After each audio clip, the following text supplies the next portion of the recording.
Familia, sean todos bienvenidos. Gracias por estar un domingo más aquí en la casa del Señor. No se lo suelo decir mucho, pero usted hermosea este lugar, ¿verdad? Se ve más lindo, más bonito cuando usted está.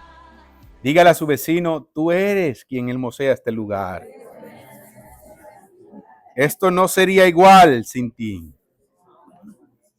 Queremos darle la bienvenida a todos aquellos que nos visitan por primera, segunda, tercera o cuarta vez.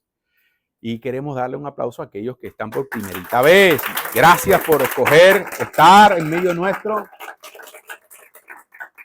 Un domingo, ¿saben? Un domingo especial donde la gente prefiere descansar porque el lunes toca trabajar.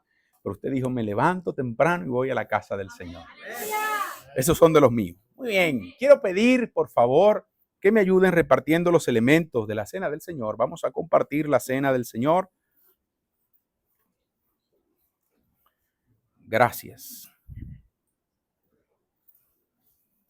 Gracias. Y esto es un momento muy especial. Es un momento donde Jesús habló a sus discípulos.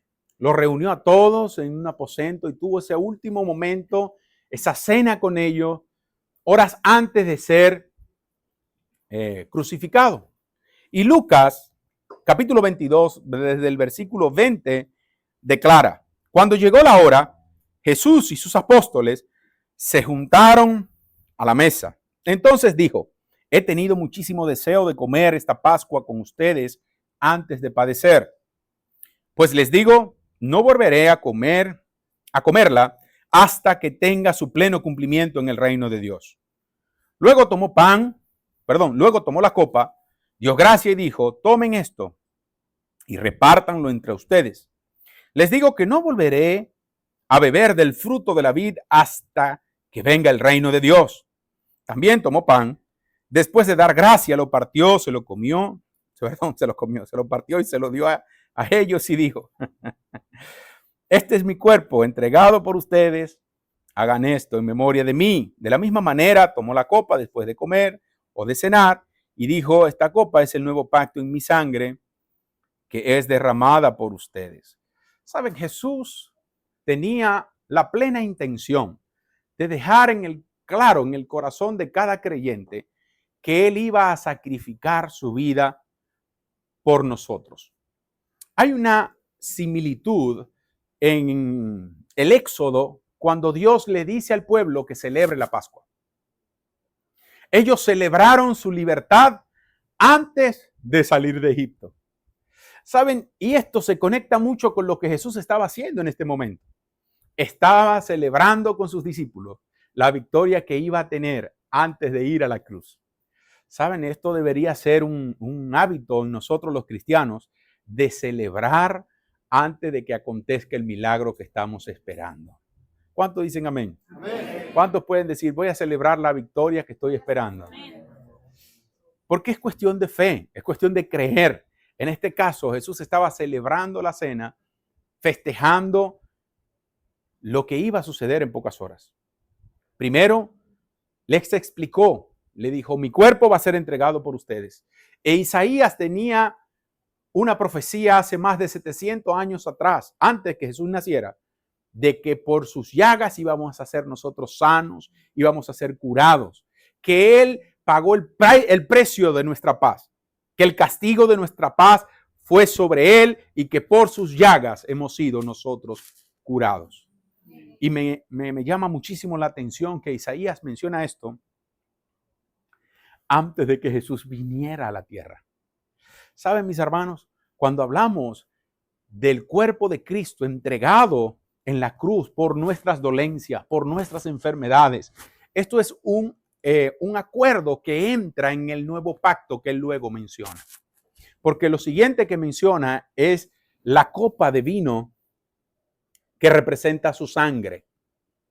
Y dice que la debíamos tomar en memoria de él. Las dos ocasiones, cuando habla del pan y cuando habla de la copa, menciona que lo debíamos hacer en su memoria, recordando el pacto. Él dijo, este es el nuevo pacto en mi sangre. Ese pacto que nos libera del pecado. ese pacto que nos hace aptos delante de Dios, porque la Biblia declara que por cuanto todos pecaron, estábamos destituidos de la gloria de Dios. Pero aquellos que han declarado a Jesús como su Señor y Salvador, los que creen en su nombre, le dio el derecho de ser hijos de Dios. ¿Qué les parece? Un nuevo pacto que está estipulado en las Escrituras, que está escrito, donde hay acuerdos. Y saben, esto sería de mucho interés nosotros poder indagar, aprender, porque cuando oremos debemos reclamar las promesas de ese pacto, más bien la herencia. Hay una diferencia entre promesa y herencia, ¿sí o no? Porque el que hereda, querido hermano, el que está esperando una herencia, espera que algo que ya está concretado, algo que ya está hecho, ¿sí o no? Pero el que espera una promesa es algo que se hará. En nuestro caso, Jesús dijo, cuando participen del pan y participen de la copa, están participando del nuevo pacto. Y quiero que lo hagan en memoria de mí. Quiero que se acuerden de ese sacrificio, que no es otro que Dios mostrando su amor para contigo. Dios mostrando cuánto te ama, una y otra vez. Y como bien decía Isbelia, solemos olvidarlo. Y de hecho a algunos les preguntamos en oración, ¿será que me ama, Señor? ¿Verdad? Por eso participamos de la cena, porque Él dice, háganlo en memoria de mí. No se les olvide. Y nosotros como iglesia, cada mes lo hacemos. Cada mes participamos de la cena. Yo voy a pedir que usted se ponga de pie, si es tan amable. Pablo también lo enseñó a la iglesia de Corinto. Y le dijo, porque yo recibí del Señor lo mismo que le transmití a ustedes, que el Señor Jesús la noche que fue traicionado tomó pan y después de dar gracia lo partió y dijo, esto es mi cuerpo entregado por ustedes, hagan esto en memoria de mí. Comamos el pan.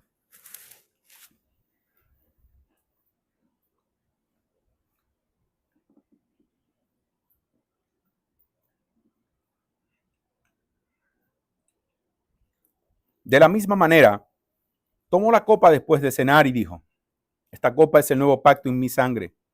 Hagan esto cada vez que beban de ella en memoria de mí. Porque cada vez que comen este pan y beben esta copa, proclaman la muerte del Señor hasta que Él venga. Tomemos la copa.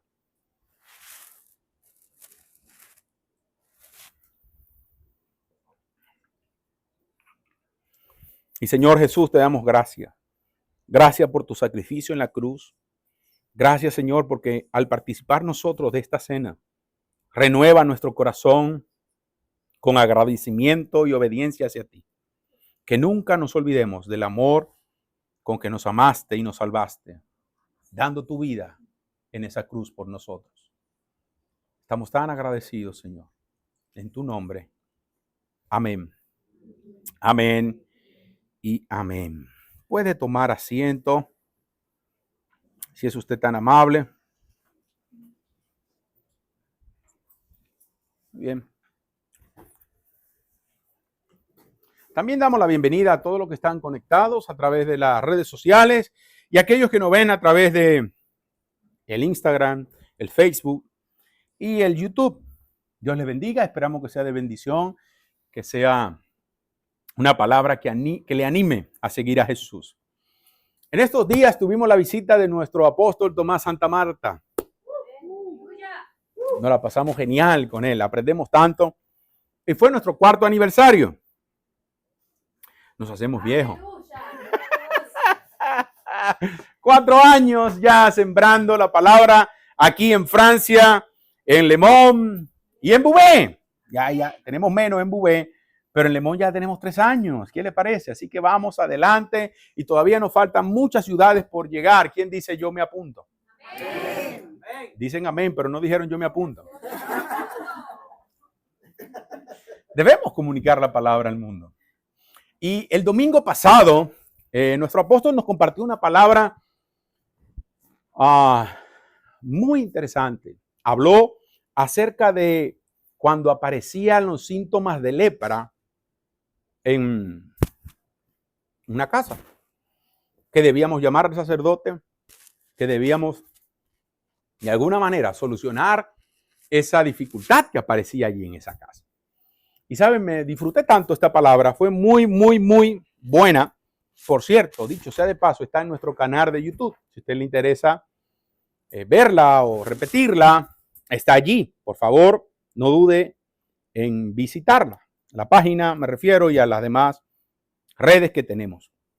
Entonces, pensando en esto, escuchaba una canción que habla de un señor, que de hecho he hablado esto otras veces, que se llama Obed-Edom. ¿Han escuchado hablar de Obed-Edom? Obed-Edom era un campesino común y corriente del pueblo y que algo importante sucedió porque este señor abrió su casa. Y abrió su casa para que allí pusieran el arca del pacto, el arca de Jehová. ¿Han escuchado hablar del arca de la alianza? Esa arca no era más que una caja que Dios mandó a preparar a Moisés. Una caja cubierta por oro con una tapa que no sé si pueden conseguir una foto del arca por ahí para que me ayude un poco con la imagen. La tapa tenía 2 querubines, son ángeles que representan la protección y el cuidado de la presencia de Dios. Y dentro de esa arca habían elementos, habían cosas que eran claves para el pueblo. Por ejemplo, la tabla que Dios le dijo a Moisés que escribiera con los 10 mandamientos. Las primeras la escribió Dios con la mano, con su dedo, dice la Biblia. Entonces Moisés se enojó y la rompió. ¿Usted se ha enojado en algún momento y ha roto cosas? Humanamente, como Moisés. Entonces, la próxima vez que Moisés dijo, Señor, repíteme, entonces el Señor le dijo, escríbela tú. Qué interesante, ¿no? Entonces, estaban allí guardadas para testimonio a las naciones. También estaba un poco del maná que el pueblo de Dios comió en el desierto. Mire, qué bonita, ¿sí o no? El arca de la alianza. Se cree que está perdida. Hay muchas teorías acerca de dónde está el arca del pacto, porque hay una profecía acerca de esto. Llegará el tiempo donde será descubierta y se verá lo que la Biblia dice que hay ahí dentro, para testimonio a las naciones futuras o a las generaciones futuras. Entonces ya va a una tapa con los 2 querubines que muestran la protección de la presencia de Dios. Entonces esta arca era muy importante. Ya les dije, había maná, las tablas del pacto y estaba allí la vara de Aarón. Una vara que un día la pusieron delante de esa arca y esa vara seca reverdeció y dio fruto en una noche. Una cosa extraordinaria. Dígale a su vecino, es que cuando estás en la presencia de Dios, los tiempos se aceleran. El fruto viene. Aleluya. ¿Y sabes qué? Esta arca representaba mucho para el pueblo de Dios, porque representaba la misma presencia de Dios en medio del pueblo. Cuando el pueblo salía a la guerra, se llevaban el arca. Y cuando el arca iba, ganaban. La gente le tenía pavor al pueblo de Israel. Allá vienen con el arca. No hay nada que hacer con esa gente. ¿Por qué? Porque Dios peleaba por ellos. Recuérdese que hay un mundo espiritual en el cual pertenecemos y que aunque no lo veamos con nuestros ojos, existe, es real. Entonces, Dios vencía a los enemigos de Israel porque ellos portaban el arca. Resulta que llegó un tiempo donde los israelitas, pues, de alguna manera, volvieron común lo que es sagrado. Un poco despreciaban la grandeza de Dios. De hecho, se levantó un sacerdote llamado Elí, el cual era un buen sacerdote, pero tenía hijos que no hacían las cosas bien. Y lo peor de todo, Elí no corregía a sus hijos. Hermano, a los hijos hay que corregirlos. Porque lo malo que usted hace así, ellos lo hacen así. Dios advirtió varias veces a Elí. Le dijo, corrígelo. Las cosas bien. Elí hizo oídos sordos. ¿Y sabe qué es lo que pasa cuando un padre no corrige a un hijo? Que viene la policía luego y lo corrige. Porque se va a encontrar con autoridades en la calle que no van a tener la misma paciencia que tú y el amor. Ni un solo amén. Pero, hermano, corrija. Debido al desgaste en cuidar la presencia, en cuidar lo que es de Dios, en cuidar lo que es santo, el pueblo una vez salió a la guerra. Los hijos de Elí, como pertenecían al sacerdocio, fueron y buscaron el arca del pacto, pretendiendo que la presencia de Dios les ayudara en la guerra. ¿Y sabe qué? Fueron derrotados. ¿Por qué es importante esto? Dios puede usarnos a nosotros, pero nosotros jamás vamos a usar a Dios. Es algo que tenemos que aprender. Porque muchas veces escucho gente diciendo, ay Señor, este es el último negocio sucio que voy a hacer, líbrame. ¿Eso qué es, hermano? ¿De qué va? Dios no se mezcla en el pecado de la gente. En América hubo lo que se llama sincretismo. Y es el juntar todo. Y cuando digo juntar todo, es pensar que Dios se mezcla con las cosas que no están bien. Me refiero a que quizás muchos de los que estuvimos aquí oramos cuando no íbamos a dar un humo, o no íbamos para la discoteca y borracharnos. Señor, llévame con bien y tráeme con bien. Hermano, Dios nos guarda por su misericordia, pero Dios no se mezcla con el pecado. Ya les conté que tenía un amigo infiel que decía, no, yo oro al Señor para que mi mujer no me descubra. Digo, ¿de qué va? El primero que te va a señalar es Dios. Dicho sea de paso, Israel pierde, perdónenme que haga esta historia, están ahí en la Biblia, en 1 Samuel, capítulo 5, capítulo 4, capítulo 3, está allí, 1 Samuel. Pero ellos pierden, y al perder, los filisteos se quedan con el arca. Se quedan con el arca, póngame el arca ahí, se quedan con ella, y dice, bueno, hemos vencido a esta gente, esa gente se fueron huyendo. Dicho sea de paso, los hijos de Elí murieron. Y entonces ellos no creían en el Dios de Israel, sino que tenían un Dios llamado Dagón. Y pusieron el arca. Y bueno, como esto pertenece a algo divino, pongamos esta arca donde nosotros entendemos que está lo espiritual. Y la pusieron en el templo al lado del Dios Dagón. Al día siguiente, aparece Dagón postrado de rodillas delante del arca. Y vienen y ellos dicen, ¿y esto qué es? Nuestro Dios postrándose en el arca. Hermano, es hermoso leerlo en la palabra. Entonces levantan a Dagón, perdón, lo colocan después en su lugar y se van. Al otro día aparece Dagón sin mano y con el cuello cortado. Entonces dicen, esto no puede ser. Esta arca está trayendo mal. Aparece entonces tumores en la gente, enfermedades a causa del arca. Entonces ellos van a otra ciudad y le dicen, ¿qué vamos a hacer? Entonces los sacerdotes de ellos les dicen, búsquense vacas, 2 vacas con sus crías. ¿Y saben qué? Tienen que darle una ofrenda. Tienen que buscar tumores de oro. O sea, como si fueran tumores, pero de oro, pelotas de oro, para que lo entendamos. Una plaga de ratas que había llegado, pongan ratas hechas en oro y póngansela en una cajita aparte. Y manden la vaca con su becerro y sus crías en dirección a Israel.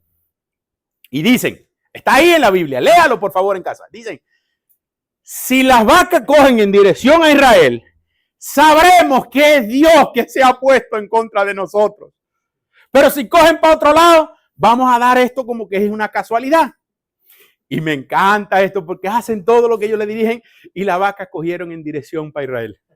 Y dice que iban mugiendo. Es curioso, ¿no? Como si fueran adorando. El hecho es que fueron sanados. Llega el arca y llega el pueblo de Israel y unos habitantes del pueblo más cercano que hacía frontera recibe el arca. Pero de alguna manera quiero leer 1 Samuel capítulo 6. Quiero leerlo para no perder detalle. Está precioso esto. Y tiene que ver contigo y tiene que ver mucho conmigo. Vamos a los últimos versículos. A los últimos versículos. Lo voy a buscar. Lo van mirando ya. 18. Y ratones conforme al número de todas las ciudades de los filisteos. Lo que le estaba diciendo, lo que pusieron, ¿no? Que pertenecían a los 5 príncipes, tanto de las ciudades fortificadas como de las aldeas sin murallas.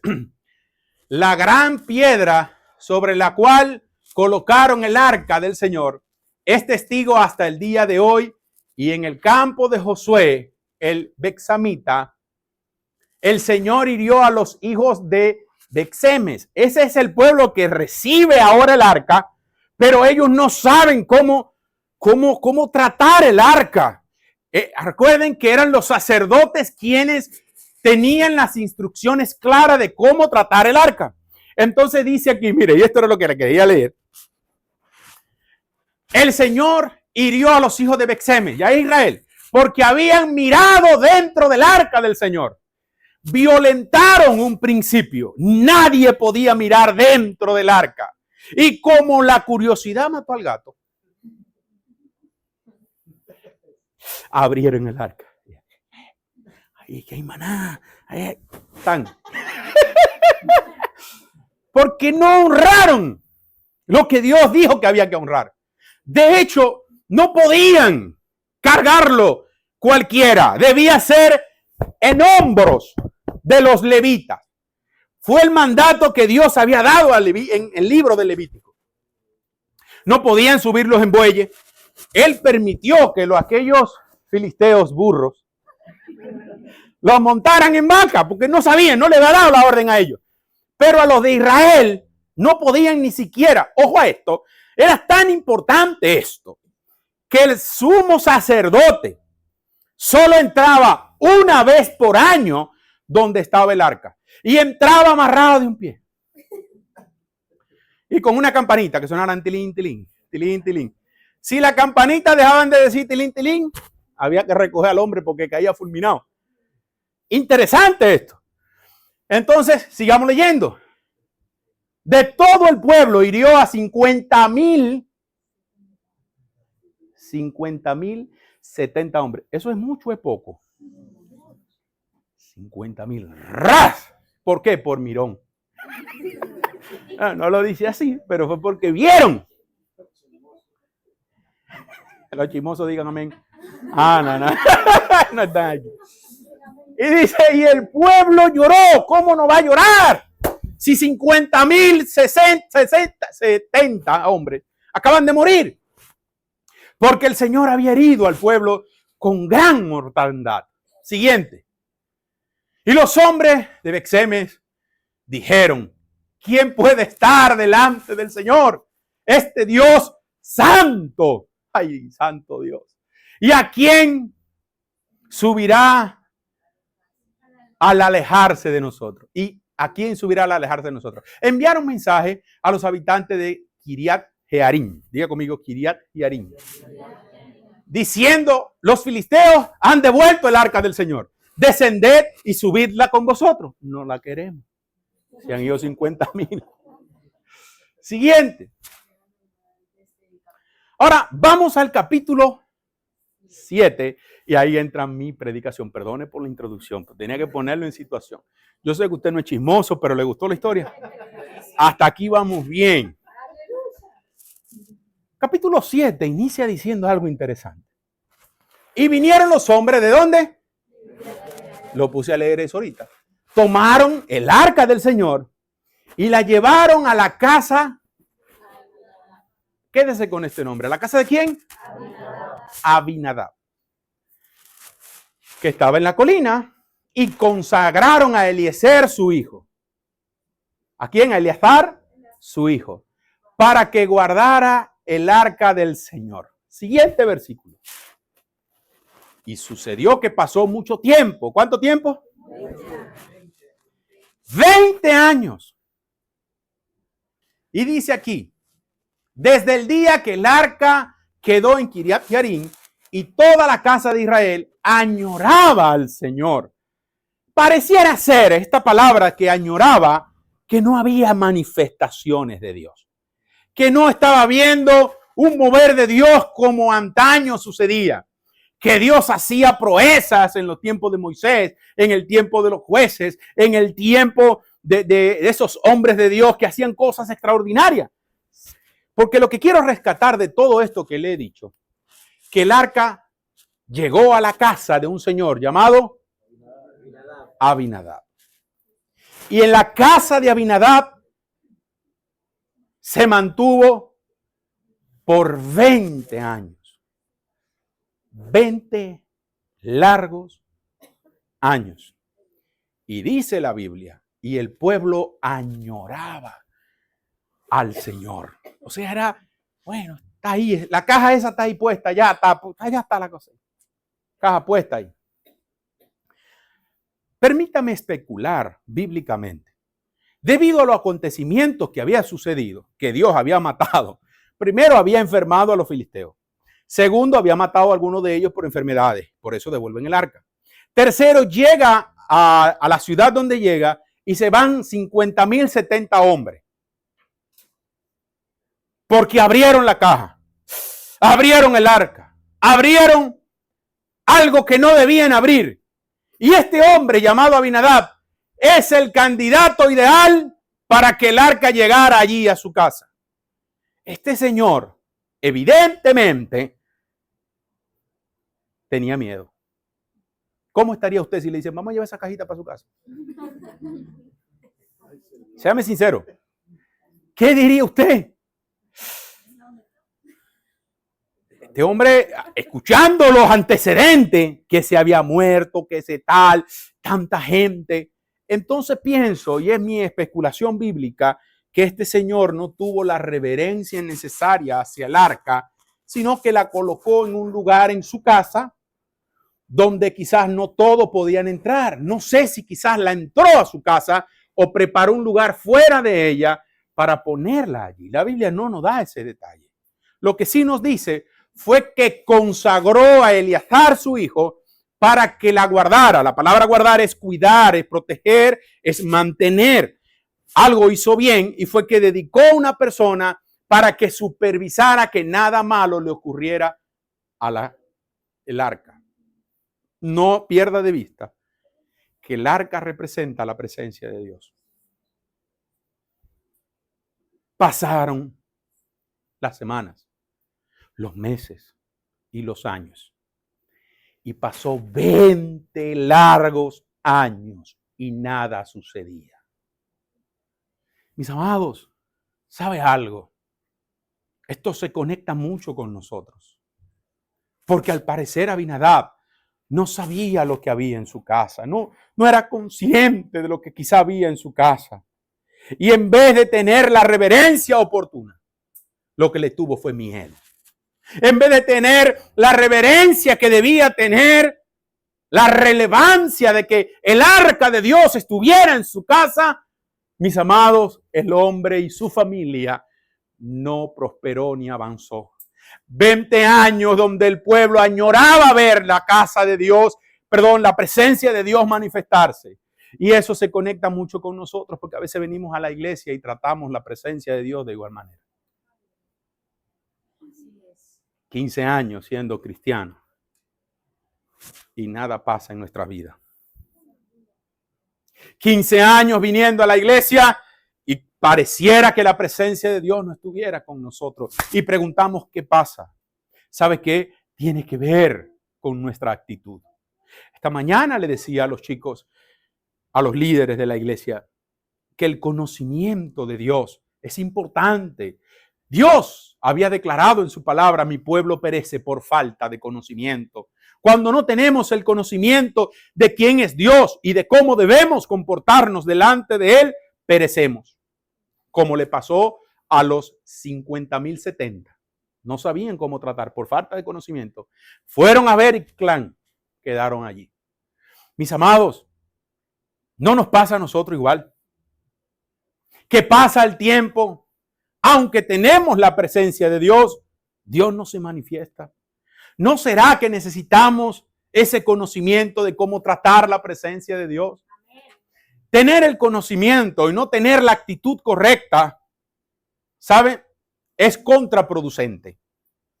El conocimiento es un motor que lo pone en marcha la actitud.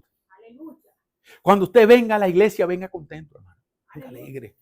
Viene a celebrar al Señor. Ya sé que algunos lo trajeron obligado aquí. No vinieron hoy los que andan obligados. La tenía que llevar. Bueno, eso es tratar el arca como en la casa de Abinadab. 20 años. Yo no sé usted, yo no quiero perder 20 años de mi vida. ¿Usted quiere perder 20 años de su vida? La presencia ahí.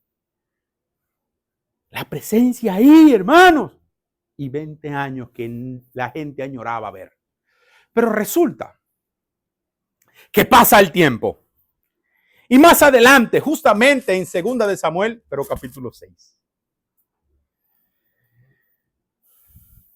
El Señor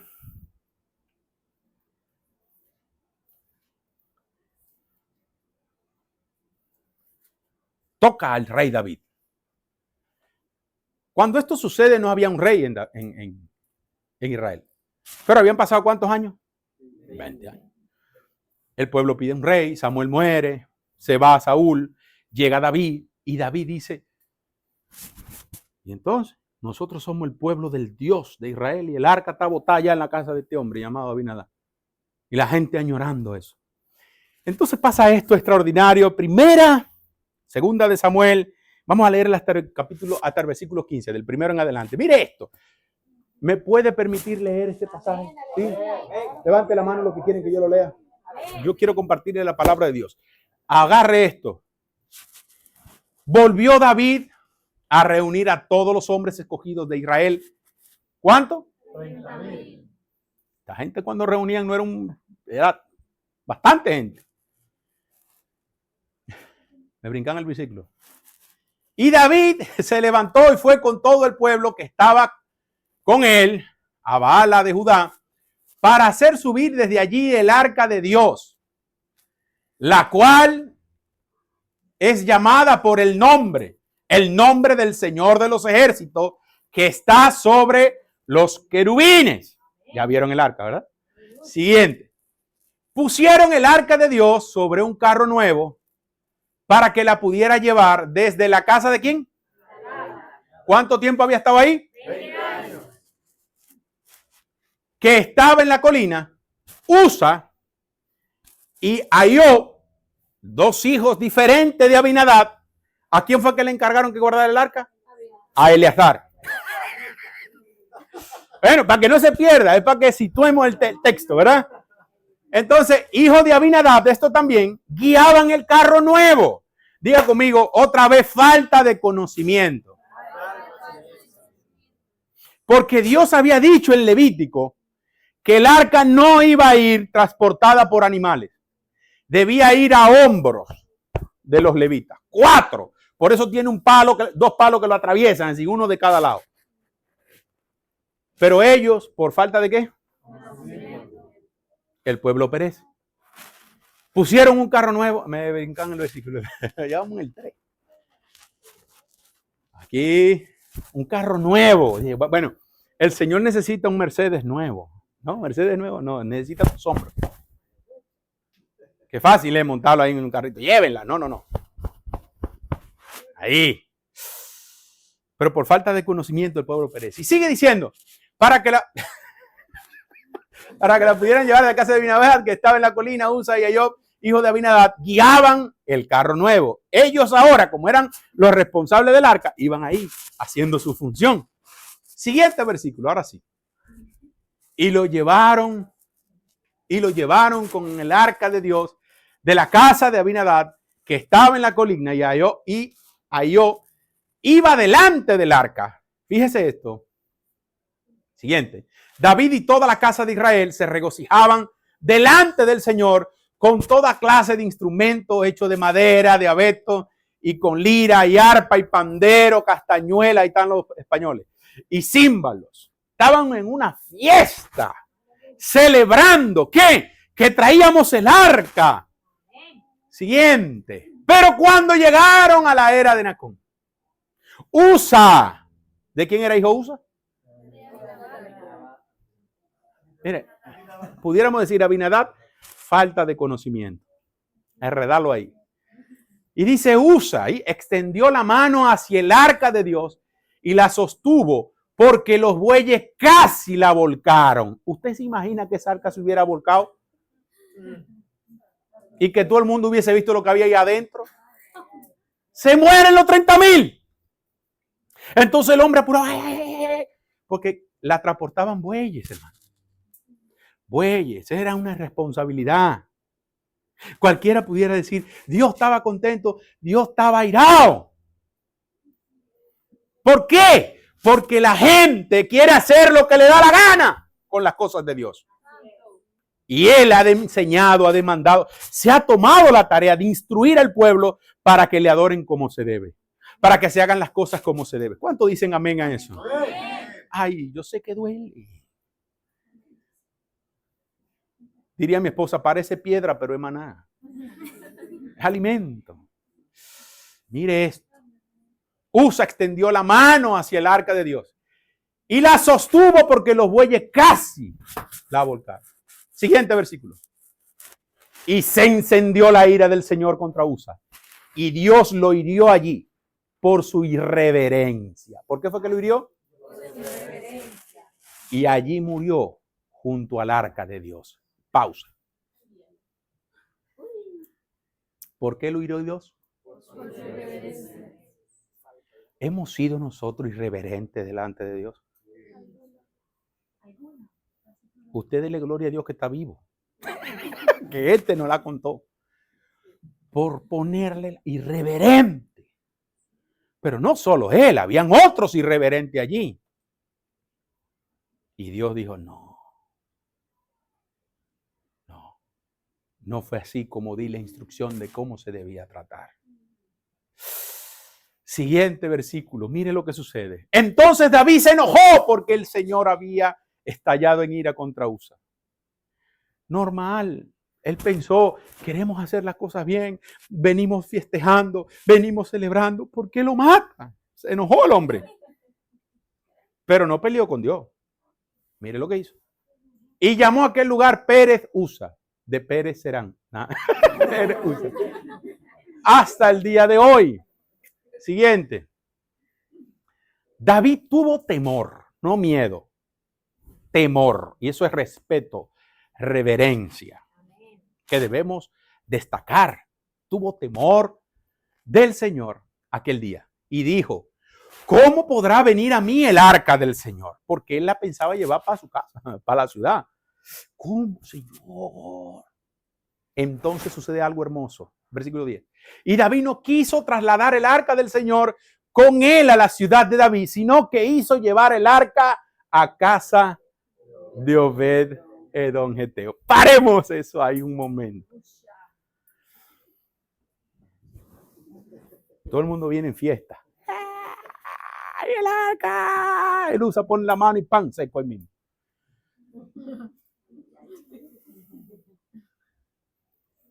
Se acabó la fiesta.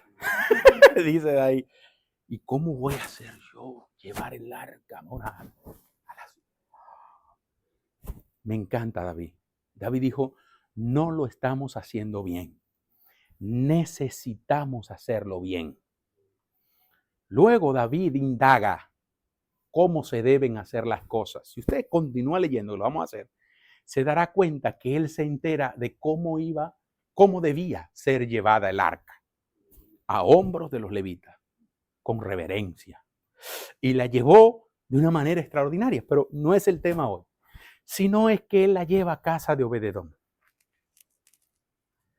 Obed-Edom estaba cerquita de donde Dios mató a Usa. Sí, porque van a llevar el arca, lo más cerca. Ahora imagínese a David con sus séquitos, con sus generales, que ¿para dónde llevamos este asunto ahora? No la podemos devolver, porque los que nos la dieron dijeron, no queremos que vuelva. Y encima mataron a uno de su casa. ¿Se imagina que lo llevamos otra vez? No. Y algún general dijo, ¡ay, hay un hombre llamado Obed-Edom! ¡Vamos para allá!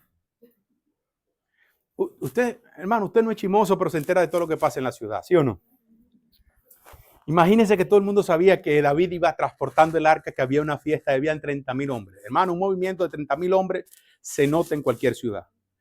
Y Obed-Edom, me imagino que estaba en su casa diciendo, gloria a Dios, allá va el arca. Y allá para acá viene un general en el caballo y le dice, señor Obed-Edom, sí señor, sí mi señor. Vengo de parte del rey David con una encomienda única y especial que solo usted nos puede ayudar. Sí, señor. El arca viene para su casa.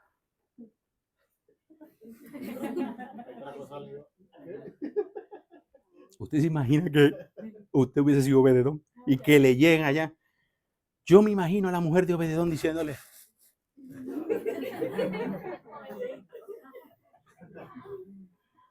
¿sí o no? ¿Usted qué hubiese hecho como esposa de Obed-Edom? Ha matado 60, tú sabes, no, te hago la historia. Hermano, y llega a la posición de que Obed-Edom dice, bueno, tenemos dos opciones, Morena. No sé si era Morena. O recibimos el arca o nos mata el rey. O sea, o en manos de Dios o en manos de los hombres. Hasta que dijo en manos de Dios. Tráiganla. Obed-Edom tenía algo que Abinadab no tenía. Y al parecer era el conocimiento acerca del trato reverente que debía ser con el arca. Por 3 meses permaneció el arca del Señor en la casa de Obed-Edom geteo. ¿Cuántos meses? 3. ¿Cuánto había estado en el otro lado? 20. ¿Y en la casa de Obed-Edom? 3 meses. Y duró 3 meses porque se la quitaron. Duró 3 meses porque se la quitaron. Porque fíjese lo que dice. Y bendijo el Señor a Obed-Edom. Espérese, cójalo easy, hermano. Cójalo easy. ¿Quién fue el que dijo, tráiganla? Y bendijo Dios a Obed-Edom. Porque Dios va a bendecir a todo el que dice, Señor, para ti hay un lugar en mi casa. Amén. Para ti hay un lugar. Para ti hay un lugar donde se predique tu palabra, donde pueda llegar gente con aflicción y de ahí van a salir libres. Abrir las casas para que haya un grupo vida, un grupo de oración donde se pueda invocar la presencia del Señor, trae bendición. Amén. Y la trae al dueño de la casa. Amén. O a la dueña. Aleluya. ¿Sabe? Me encanta que la Biblia tome el detalle de decir, y bendijo Dios a Obed-Edom. Lo bendijo, hermano. Aleluya. Abinadab. ¿Por qué fue que no lo bendijo? Porque no se interesó en lo de Dios. Lo tomó a la ligera. Lo tomó de cualquier manera. Hay gente que viene a la iglesia y dice, bueno, yo voy a escuchar al pastor. No, hermano, escúcheme. Usted está leyendo la palabra de Dios, no es mi palabra. Y esa palabra es viva y eficaz y es más cortante que toda espada de dos filos. Y es capaz de hacerte bendecir y prosperar en todo.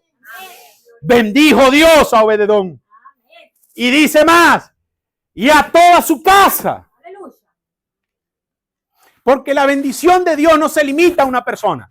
Se limita a todos los que están en la casa. Por eso Dios dijo, cree en el Señor Jesucristo y tú y toda tu casa serán salvos. ¿Cuántos pueden abrazar esa promesa y decir, mi casa es de Dios, mis hermanos son de Dios, mis hijos son de Dios, mi esposa es de Dios, mi esposo es de Dios? Porque Dios bendijo a Obed-Edom y su casa. ¿Saben? Me llama tanto esto la atención porque usted leyó junto conmigo que en la casa de Abinadab dice, y el pueblo añoraba ver la presencia de Dios al Señor.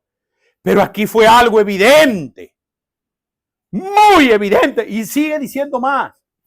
Siguiente versículo. Y se dio aviso al rey diciéndole, escúchenme, Una cosa es que usted sea bendecido, pero otra es que usted sea tan bendecido que Emmanuel Macron digan, oye, allí Brandon está que no hay quien lo pare, el tipo está que avanza. Allí está el Hadi que no tiene donde, ya los bancos no dan para meterle la plata. ¿Sí o no? Que el rey de la nación se dé cuenta de que tú has sido bendecido. No estamos hablando de dos cosas. El Daniel, forrado en plata. Tanto que Emmanuel Macron tiene que venir a pedir un préstamo. Estamos acá. ¿Se puede imaginar eso, hermano? Para que el rey se dé cuenta. Es que a veces usted cobra y ni en su casa se dan cuenta que usted cobró. Señor, nadie se da cuenta porque usted lo cobra por una mano y la paga por el otro. Está pelado todo el tiempo pidiendo. Sé que le estoy llegando al corazón a alguno. Pero quizás le falta los ingredientes de Obededón. Aleluya. Porque la presencia está. Y mire esto. El rey, el Señor, ha bendecido la casa de Obededón y todo lo que le pertenece. Agárrate, que eso es un plus. Ya no es Obededón. No es su casa, sino todo lo que tiene el nombre que es de Obededón. La gente allí pasaba por la casa de Obededón y decía, oye, ¿qué pintura está usando este hombre? Eso se ve diferente. Y Obededón quizás decía, no, yo no he pintado. Pero es que la presencia de Dios hermosea los lugares donde está. Hermano, yo no quisiera contarle lo feo que usted era antes de tener a Jesús. Dios lo ha hermoseado. ¿Sí o no? Sonríe. Antes no la sonríe. Las ovejas de Obededón no parían una, parían trillizos. Para que la gente se dé cuenta. ¿Sí o no? Pero lo que te quiero matizar es que el que tiene a Dios en su casa y lo reverencia como es debido, se nota. Amén. Tu vecino no te lo dicen, pero dicen, hey, en ustedes hay algo especial. En ustedes hay algo que yo quisiera tener. Y usted ahí debe tener la oportunidad de decir, se llama Cristo Jesús. Amén. Mis amados, volviendo a Obededón, este hombre se convirtió en un apasionado por Dios y un apasionado por su presencia. El Señor ha bendecido la casa de Obededón y todo lo que le pertenece a causa del arca de Dios. Por él tener la presencia de Dios en su casa. Por él invocar su nombre. Él es un bendito. Trayéndolo a nuestros tiempos, ¿usted se imagina lo que va a hacer Dios en su casa si usted abre un grupo vida? Amén. Si usted dice, Señor, yo quiero que aquí oremos. Vamos a levantar un altar. Empiece por ahí. Amén. Vamos a honrar tu presencia. Toda la familia. Amén. Vamos a orar. Vamos a adorar juntos. No me quiero ni imaginar las bendiciones que van a llegar a tu vida cuando le des el lugar correcto al Señor en tu casa. No seas como Abinadab. 20 años. ¿Y qué pasó? Aquí 3 meses. Y David, mire lo que dice. Entonces David, me gusta eso, fue con alegría, hizo subir el arca de Dios de la casa de Obededón a la ciudad de David. ¿Obededón? Sí, señor. Volvió el guerrero a decirle el general. El rey se ha dado cuenta de la bendición que ha sido haber depositado el arca de Dios en tu casa. La necesitamos. ¿Sí o no? La añoramos. Estamos deseosos de tenerla en la ciudad. ¿Saben? Nos reímos. Pero quizás fue un momento duro de Obededón. Un momento de quiebre. Un momento donde quizás Obededón dice, ¿y ahora? 3 mesecitos. Si se le habían dejado 20 años al sinvergüenza aquel. A mí 3 meses. Déjenmelo un año por lo menos. Digo yo. No lo dice la Biblia. Pero ¿sabes qué? David ahora sí empieza a hacer las cosas bien, se lleva el arca como debe ser. Y pienso que en el corazón de Obed-edom también estaba la actitud de que no solo a mí me debe bendecir el Señor, también debe bendecir la ciudad, debe bendecir la gente que nos rodea, el pueblo, la nación. ¿Saben? Necesitamos ese corazón para con el Señor. Tus vecinos necesitan al Señor. Tus compañeros de trabajo lo necesitan. ¿Sí? Te tienen a ti. Aleluya. ¿Sabe? Yo me imagino ahora a Obed-edom diciéndole a su familia, tenemos que compartir. El rey le plació dejárnosla, ahora insiste en llevársela.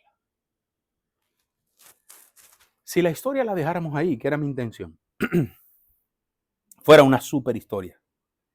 ¿En qué versículo nos quedamos?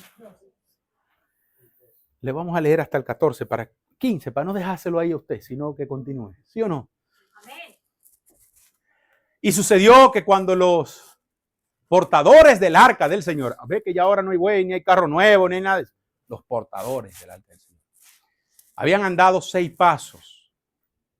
¿Cuántos pasos? 6. Vamos a contarlo. ¿Habrá 6 pasos? 1, 2, 3, 4, 5, 6. Mire esa distancia de aquí a allá. El sacrificio de un buey y un carnero cebado. 1, 2, 3, 4, 5, 6. Trácata un buey. Porque al principio no se honró a Dios. Al principio no se estimaba lo que se estaba llevando, lo que representaba el arca del pacto, la presencia de Dios. Ahora David dice que lo llevó con portadores, hombres, levitas, en el hombro. Y cada 6 pasos un sacrificio. Desde la casa de Obed-edom hasta la ciudad. ¿Cuántos bueyes habrán sacrificado allí? Porque muchas veces queremos honrar la presencia de Dios sin sacrificio. Fíjese esto.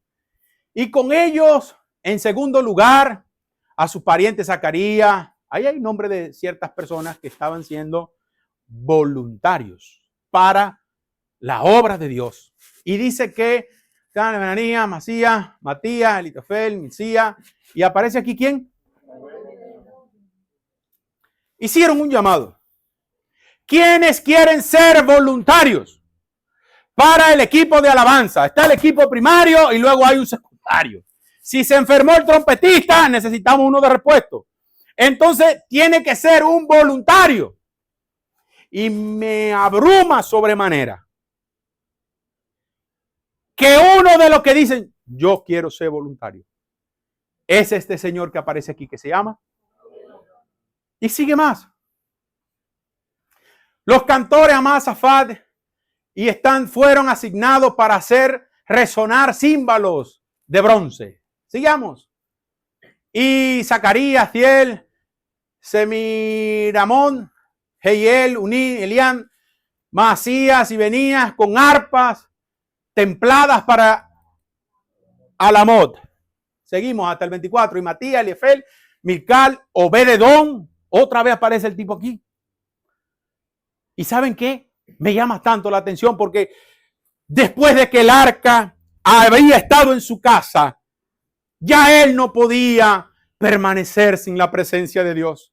Entonces yo me imagino que estaba en la casa y el arca ya estaba en el lugar que David había previsto. Y él dice, ¿cómo puedo yo estar cerca del arca? Y dicen, ahí se necesita voluntario. Necesitamos voluntarios que toquen la trompeta cuando se enferme el trompetero. Y dice Obed-edom a la mujer, yo me apunto. Y se apuntó como voluntario. Porque quería estar en la presencia.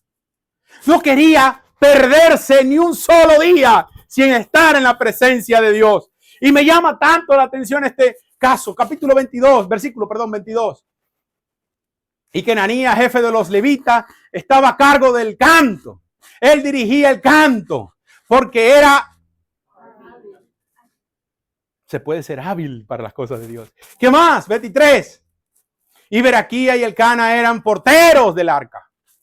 ¿Qué más? 24. Y Sebanías, Josafat, Natanael, Amasías, Zacarías, Benaías, los sacerdotes tocaban la trompeta delante del arca de Dios. Ya, mira aquí. Obededón y Aía también eran porteros del arca. Allá adentro dijeron, ¿y quién quiere ser portero? Y ¡yo! ¡Hey! ¡Yo quiero ser portero! Y el chaval, pero ya está de repuesto, tocando. ¡También portero! ¡Aleluya! ¡Trabajo gratis! Pero ¿sabe qué pasaba con Obededón? Había disfrutado la miel de tener la presencia en casa. ¡Aleluya! Había disfrutado el estar en su presencia, hermano. Este hombre sirvió como voluntario, siendo portero, ya lo leímos. Sirvió como asignado del cuidado de las provisiones de Dios. Porque cuando tú eres alguien que voluntariamente te ofreces para servir a Dios, Él luego te va a escoger a ti. Cuando tú eres alguien que se dice, yo, Señor, vamos a necesitar, y tú dices, yo, cuando haya algo de relevancia o importancia, Él te va a escoger a ti. Quiero que lo leamos, querido hermano. Capítulo 26 de Primera de Crónica. Versículo 15. Versículo 13 y 14 dice, el cuidado de la puerta se asignó echando suertes. Hermano, echar suerte era a ver a quién le toca. A ver, aquí hay 10. Vamos a echar suerte, a ver a quién le puede tocar. ¿Y sabes qué? Dice, está ahí, lo está leyendo. Voy a leer aquí esta versión. Y dice, echaron suerte entre la familia sin hacer distinción entre mayores y menores. O menores y mayores. Según el sorteo, a Selemías se le asignó la puerta del este. A su hijo Zacarías, sabio consejero, la puerta del norte. A Obededón le correspondió la puerta del sur. Y a sus hijos les correspondió el cuidado de los depósitos del templo. Cuando tú haces lo que nadie quiere hacer para Dios, Él te da lo que todos quieren. ¿Sabe qué es eso, hermano? Todos querían ser los porteros donde está la provisión. Ellos eran los encargados, hermano. Y ya no era una cuestión de Obededón. Ya está hablando de él y de sus descendientes. Hermano, yo me imagino a Abinadab mordiéndose las uñas. Porque la tuvo 20 años en su casa. ¿Sí o no? Los descendientes de Obededón también fueron quienes guardaron los tesoros del templo. Y lo puedes ver ya en casa en Segunda de Crónica, capítulo 25, versículo 24. Y concluyo diciéndote esto. Cuando tú sirves a Dios con pasión, tu descendencia también lo hará. Siempre van a estar bajo la promesa de Dios. Tú y toda tu casa. Los descendientes de Obededón sirvieron al templo. Que nuestra descendencia esté siempre al servicio de nuestro Dios. Todo comenzó con Obededón y su familia y su casa. ¿Será que podemos decir eso aquí en Francia? ¡Aleluya! Todo empezó con Daniel, su esposita y su hija en su casa. Todo comenzó con Javier, Nadia y su casa. Todo comenzó con el señor Kamal, la señora Yoleida y su casa. Amén. Todo comenzó con Schneider y su familia, su esposa en su casa.